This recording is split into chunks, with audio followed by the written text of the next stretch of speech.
Rebonjour tout le monde. Aujourd'hui, qu'est-ce qu'on va couvrir? C'est la partie numéro 4 de la série de vidéos sur l'insomnie.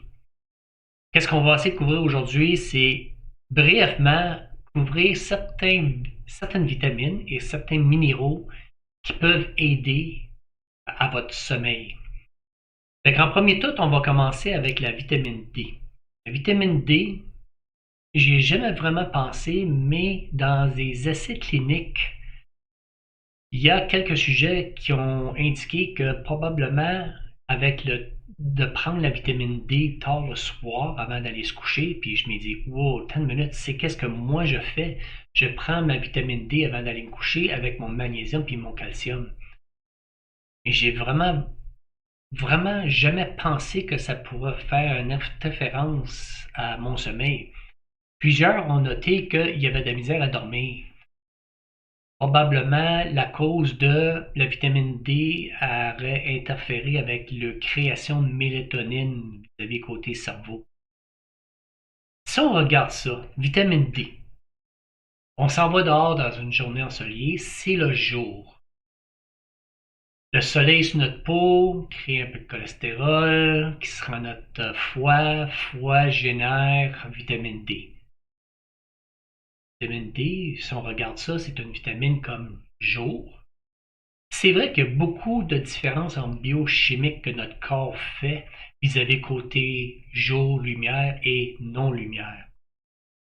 Alors, si vous voyez prendre la vitamine D pourrait venir faire interférence à votre sommeil durant la nuit, le meilleur temps de vraiment prendre la vitamine D, qui est reconnu dans beaucoup d'études, c'est de l'avant-midi, de bonne heure. Le meilleur temps de le prendre, puisque aussi la vitamine D agit comme un transporteur pour différents minéraux dans notre corps, ce serait de la prendre pour le dîner, durant qu'on dîne. Alors, on utilise la vitamine D pour faire ces différents biochimiques que la vitamine D fait durant un repas. C'est quelque chose à penser puis de voir si ça vous affecte ou pas. L'autre, c'est la vitamine B3 puis B6. B6 c'est comme une coenzyme pour mieux assimiler aussi, qui fonctionne très bien avec votre magnésium. Alors, les deux peuvent être pris tard le soir, il n'y a pas de problème là-dessus. L'autre, c'est la B3. Elle, c'est pas le transporteur, mais elle va agir sur votre barrière encéphalique de votre cerveau pour aider à la tryptophane, une protéine acide aminé qu'on a déjà vu dans les vidéos de série que j'ai faites de protéines, pour que la tryptophane passe à travers de cette barrière-là puis qu'elle soit assimilée par votre cerveau. Cette partie-là, je vais la couvrir plus en détail dans la 5e vidéo pour vous expliquer étape par étape comment que ça fonctionne. OK? Les minéraux à cette heure. Il y a le calcium. Le calcium, c'est mieux assimilé, ou disons que ce serait mieux de le prendre le soir, en même temps que le magnésium. Beaucoup d'études ont démontré que ça pourrait affecter la voie tryptophane hydrosylage. C'est quoi ça, Jean, la voie de tryptophane? C'est juste un cheminement que votre tryptophane, votre protéine, ou les protéines qu'on mange, dans ce cas-là, cette tryptophane, acide aminé spécifiquement, va voyager dans votre cerveau. C'est quoi les étapes qu'elle va faire? Si on est bas en calcium, simplement, ça veut dire que ça va tout affecter ça. Alors, le meilleur temps, probablement, de prendre le calcium, ce sera en même temps que votre magnésium le soir. Je peux vous suggérer cette bouteille-là, que moi je prends, qui va aider le cheminement que je vais expliquer plus en détail dans la 5e vidéo avec le produit on est en train de parler dernièrement, que moi et ma mère, on est en train d'essayer. Le cheminement de la tryptophane qui va se changer en 5-HTP, qu'on entend souvent dans les magasins des pharmacies, de produits de santé ou de produits aide à sommeil, qui après ça, des produits qui va changer en sérotonine, qui après ça vous donne la mélatonine que vous avez besoin durant le soir. Alors, toutes ces étapes-là, disons que je vais tout expliquer ça en détail. Alors, le magnésium, ça en est un autre aussi qui est très important à prendre durant le soir. Parce qu'on sait que le magnésium par lui-même, il y a comme 300 actions biochimiques qui fait dans votre corps et aider dans le sommeil l'absorption de 5-HTP à la sérotonine, c'est important de l'avoir. Le magnésium que je vous viens de vous montrer la bouteille, qui est comme le biglycinate, ce magnésium spécifiquement là va aider à calmer votre cerveau. La meilleure chose que je peux, comment vous l'expliquer, c'est comme prendre une douche chaude, t'en sors, tu t'essuies, tu vas te coucher. Le feeling de dire, quand tu es en train de refroidir, le bon sentiment de juste se sentir bien. C'est un peu l'effet qui va causer ça, mais qui va avoir sur votre cerveau. Encore là, dans une autre vidéo, j'expliquerai toutes les différentes sortes de magnésium. Quelques-uns pour les muscles, ceux-là, ben, lui pour le sommeil. D'autres magnésiums qui ne vaut même pas la peine de prendre parce que l'absorption est vraiment nulle. Puis soit-il. D'autres produits. D'autres produits comme le GABA. Je vais essayer de le dire comme il faut, là. Gamma-acide aminobutérique. Ah, je pense que je l'ai. Parce que c'est un mot à mâcher. Lui va venir calmer votre esprit vis-à-vis vos neurotransmetteurs. Fait, calme votre cerveau. Autant que l'autre qu'on entend souvent dans les produits que des fois on va aller dans un shopping de santé ou dans une pharmacie puis on va demander quelque chose qui pourrait nous aider à dormir naturellement. On va se faire suggérer la L-théanine. Ouais, théanine. Ou le 5-HTP, c'est tous des produits qui vont vous aider, vous avez côté calmer votre esprit, calmer votre cerveau. Mais malheureusement, c'est des produits oui, qui vous donnent, ça vous calme votre cerveau, mais pour vous aider, vous avez le côté mélatonine de notre glande pinale qui est capable de gérer puis dormir. C'est pas là, ça fait juste calmer votre cerveau. C'est ça que vous avez parce que vous faites de l'anxiété. C'est parfait ces produits-là. Puis je vais rentrer en détail là-dessus dans une autre vidéo là-dessus. Il y en a qui suggèrent et qu'il en prescrit beaucoup de ces sortes de produits-là. Comme la 5-HTP qui est bon pour dépression, puis anxiété et quoi. Et s'il vous plaît, si vous prenez des médicaments, puis vous faites suggérer ces sortes de produits-là, s'il vous plaît, vérifiez avec votre docteur avant d'aller avec ces sortes de produits naturels ou synthétiques-là. Ça pourrait avoir un effet sur vos médicaments, puis de tout ce que vous faites pour éviter ça. On va rentrer plus en détail encore avec une vidéo dans ces produits-là pour vous expliquer le produit qu'on est en train d'essayer. Comme vous avez vu, j'ai couvert ces produits-là extrêmement vite parce que je ne voulais pas aller en gros détail. Ce n'est pas le but de cette vidéo-là. S'il faut, je rentrerai plus en détail sur chacun spécifiquement de ça si la demande est là. Je vous ai fait une conclusion en général de qu'est-ce qu'il faut faire avant d'aller se coucher qui peut vous aider à mieux dormir puis quoi éviter. Regardons ça tout de suite. Alors, qu'est-ce que vous pouvez voir ici? C'est une forme de PowerPoint pour pouvoir vous les montrer un point à la fois. Si vous voulez, à la fin, prenez un snapshot, une photo de qu'est-ce qu'il y en est pour revenir sur les points plus tard si vous ne vous en rappelez pas ou vous avez juste à regarder la vidéo encore. Point important que je dis toujours puis que je répète qui est extrêmement important, toujours garder une routine de sommeil constant autant que possible. Je sais avec les cédules de fou qu'on a des fois, c'est pas possible, mais autant que possible. Deuxième point, éteignez tous vos écrans 1 heure à 1 heure et demie d'avance. Vous réglez votre téléviseur, téléphone, tout ce qu'il y en est d'écran, je pourrais dire période nocturne. On a tout ça sur nos écrans, puis je l'ai démontré ça dans mon premier ou deuxième vidéo. J'ai montré exactement la plupart des places où ce qu'on peut les retrouver, même sur notre téléphone, on en a un. Puis si vous ne savez pas, vous avez un kit, j'ai demandé, vous allez voir que ça va s'arranger en 2 temps, 3 ou moins, il va vous arranger ça. La plupart de toutes les télévisions aujourd'hui, anyway, ils n'ont un mode période nocturne où jusqu'à 9h ou à 10h, ils tombent en période nocturne, puis ils enlèvent la lumière bleue.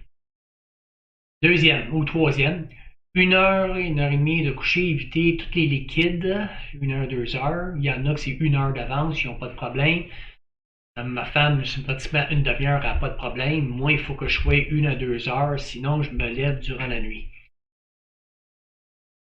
L'autre point, 6 heures avant d'aller dormir votre nuit, ne pas prendre de la caféine. Il y en a qui ont une meilleure tolérance avec la caféine. Je me rappelle même, un de mes oncles prenait un expresso avant d'aller se coucher, puis ça ne le dérangeait pas. Mais c'est parce qu'il n'avait bu assez que la tolérance était devenue assez haute vis-à-vis côté caféine, que ça l'affectait plus ou moins. Moi, il faut que j'arrête facilement 6 à 8 heures d'avance avant d'aller coucher parce que je bois juste un café le matin. Et si j'en prends un dans l'après-midi, dans les journées où j'ai besoin je m'en vais faire mon exercice 1 heure après, puis je peux m'en servir comme activateur pour m'aider à faire mon exercice. Je vais m'arranger qu'au moins c'est 6 à 8 heures avant d'aller me coucher pour que ça ne m'affecte pas. L'autre point, éviter l'alcool. 3-4 heures avant d'aller se coucher. Il me semble que c'est normal parce que, comme je l'ai expliqué dans l'autre vidéo, l'alcool, malheureusement, va augmenter votre température corporelle durant la nuit. Puis on sait que si la température corporelle monte, ça va vous éviter ou ça va diminuer votre étape ou le stage numéro 3 dans le sommeil profond. Puis le sommeil profond est très important pour le corps et le cerveau spécialement. C'est là où ce qui nettoie votre cerveau durant la nuit pour éviter toutes sortes de maladies. Alors, je sais que ça fait un bout que je touche plus à l'alcool, puis à un moment donné, j'ai bu 2 verres d'alcool, puis je m'ai réveillé durant la nuit, j'avais laurier trempe. On voit que le corps il était plus ajusté de prendre de l'alcool, puis ça ne m'a pas aidé durant ma nuit, j'ai resté réveillé une grosse partie de la nuit à cause de ça. Il y en a, encore là, la tolérance va être différente, mais ça n'aidera pas à votre corps. La température corporelle va quand même monter. Vous allez peut-être dormir votre nuit, mais vous ne vous rendrez pas dans le stage numéro 3 trop longtemps. Vous allez l'éviter. Vous ne resterez pas aussi longtemps que vous devrez pour pouvoir nettoyer votre corps. Vous jugez là-dessus. Oh oui, puis en plus de ça, l'alcool aussi a démontré que boire avant de se coucher pouvait réduire votre taux de production de mélatonine de 20%. Alors ceux-là qui ont de la misère, ça est évité complètement. Au moins 4 heures d'avance. Si vous êtes stressé, faites quelques activités relaxantes, légères. Pas quelque chose pour faire de courir sur le tapis roulant, mais de détente, yoga, petit exercice facile et léger. L'autre point, refroidissement de la température de votre pièce pour garder votre température corporelle le plus frais possible. Les meilleures températures qui indiquent, c'est entre 65 et 67 degrés Fahrenheit ou 18 à 20 degrés Celsius. Moi, garde, c'est entre 68 et 69 que je me sens bien, que je suis correct là-dessus. Ça dépend de votre conjoint ou conjointe aussi. Ça, c'est une autre affaire. Assurez-vous que la pièce aussi soit aussi sombre que ça, que possible, parce qu'on l'a déjà vu, le noir va dire à votre cerveau, c'est temps de créer de la mélatonine. S'il voit de la lumière, il va arrêter. Alors, faites attention, si vous allez aux toilettes, gardez les lumières fermées, essayez de ne pas vous cogner les orteils, puis tout va bien aller, vous allez pouvoir vous rendormir. L'autre, ça va faire rire beaucoup de monde, ne portez pas de vos chaussettes. S'assurer que votre température corporelle est réglée. Qu'est-ce qu'ils veulent dire par là? C'est que ça m'a fait rire que je l'ai lu, mais ça a tout du sens. Durant la nuit, votre corps essaie de refroidir votre torso, votre température corporelle. Et qu'est-ce qu'elle fait? C'est d'envoyer la chaleur le plus possible pour dégager vis-à-vis les extrémités. Mais si vous portez des bas, comme vous empêchez ce processus-là, alors, pas de gros bolène pour aller vous coucher, ça va vous aider à mieux dormir. Eh oui. Les lumières de votre réveil matin. Oui, il y en a qui ne le croient pas beaucoup, mais regarde, moi, je cache complètement mon réveil matin. Parce que même s'il diminue son intensité, il reste que quand même la lumière peut me déranger. Puis même si c'est de la lumière rouge, ça ne veut pas dire qu'elle est sur la bonne longueur d'onde pour m'aider à garder mon sommeil. Elle peut être sur une mauvaise longueur d'onde. Et l'autre euh, but, c'est que ne faut pas jouer l'heure. Il ne faut pas que je sois activé mentalement à dire oh mon Dieu, il est 3 heures du matin et c'est important que je me redors. Je me stresse pas rien. Et si je vois pas l'heure, je vois pas l'heure, je vais juste me recoucher puis ça finit là. Ça dépend du monde. Pour beaucoup de monde, c'est tu caches le réveil matin, cachez la lumière, that's it. Quand ça sonnera le matin, ce sera le temps de vous lever, ce sera le temps de vous lever. Magnésium, prendre durant la soirée, encore biglycinate, qui est la meilleure chose, ou glycinate, ça fait la même chose. Juste le bi, c'est une double molécule, fait le même procédé, le même effet. Vous avez côté votre cerveau pour le calmer. Prenez votre vitamine D3, comme on vient juste de parler, uniquement durant le dîner ou plus tard jusqu'à 1 heure. Si vous voyez que ça vous dérange, évitez de fumer. C'est un no-brainer qu'on va dire. Si vous l'avez déjà utilisé, utilisez la lampe Helite Red. Je suis en train de travailler avec la compagnie pour vous avoir un rabais ou un lien directement qui pourrait vous donner un coup de main. Pour vous donner, vous allez l'avoir anyway dans mes notes de vidéo. Vous avez juste à regarder en dessous, là, vous allez voir des notes. Ça peut vous aider à vous calmer aussi en préparant votre cerveau, votre sexe cardiaque pour dire c'est temps de dormir. Je sais que ça a beaucoup agi sur euh, mon temps pour m'endormir. Alors, ça peut vous aider. Super. Les lentilles qui bloquent la lumière bleue. Oh mon Dieu. Qu'est-ce que je pourrais dire? Blue Light Blocking Lens, comme on l'appelle. On entend assez parler, puis c'est parti, c'est une furie, ça. Regarde, il y a eu trop de questions là-dessus que j'en ai fait une vidéo à part. Mais si vous voulez vraiment continuer dans cette direction-là, je vous dirais, allez pour les verres qui sont rouges. Les verres qui sont jaunes ou oranges bloquent la lumière bleue de l'ordinateur, qui est bon. Okay? Mais les verres qui sont totalement rouges, eux autres bloquent toute la lumière bleue. Alors, si vous ne portez pas de lunettes, là, des contacts que durant, puis vous voulez bloquer toute la lumière bleue 1 heure ou 2 heures d'avance, tu mets ces verres-là 1 heure ou 2 heures d'avance qui va bloquer toutes les lumières bleues qui vont arriver de n'importe où, puis ça va déjà préparer votre cerveau à dire il est temps de dormir. Une chose que j'ai pas écrit là-dessus, mais en lisant tant d'informations là-dessus, puis des faits des recherches, à un moment donné, un spécialiste est venu dire, puis j'ai trouvé ça bien intelligent de sa part, puis c'est même trop vrai. Les choses qui peuvent nous garder réveillés la nuit sont les choses qu'on n'a probablement pas terminées durant la journée précédente. J'ai trouvé ça très intelligent parce que qu'est-ce qui pourrait nous garder encore réveillés la nuit? C'est toutes les petites choses qui peuvent nous badrer de la journée qui est passée ou ce qu'on sait qu'il va falloir faire le lendemain. Alors, disons que, un exemple, il faut que je m'en aille à Toronto. Puis j'ai des choses à préparer avant d'y aller. Si je ne l'ai pas fait le soir avant, puis je sais qu'il faut que je parte et que je me lève à 5 heures pour pouvoir les terminer, puis pas oublier rien le lendemain avant de partir pour, disons, 6 heures, prendre l'avion ou quoi, ça va me trotter dans la tête. Puis ces choses-là, si on se réveille durant le milieu de la nuit, nous fait réveiller puis qu'on n'est pas capable de se rendormir, c'est probablement des choses qui peuvent nous garder réveillés en disant oh, il faut pas que j'oublie ça. Ah, oh, ça, je ne l'ai pas écrit. Est-ce que je vais m'en rappeler demain? Ah, oh, ça. Alors, avant d'aller se coucher, arrangeons-nous pour terminer ces choses, que tous les bagages soient en bas, tout soit complété, puis qu'on ait la tête libre.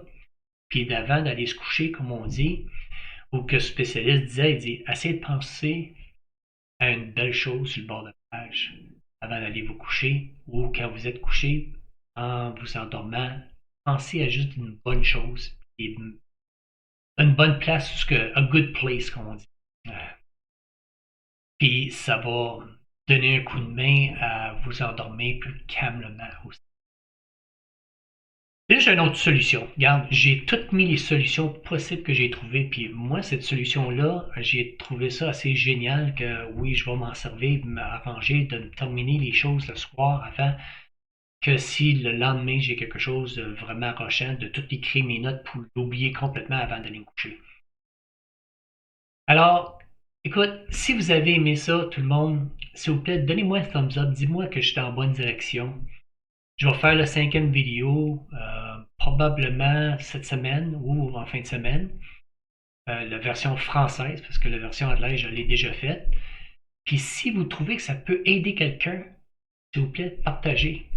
Je sais qu'il y a beaucoup de monde qui ont de la misère à dormir. Fait que, de cela, je vous souhaite pas une bonne journée, mais un bon sommeil.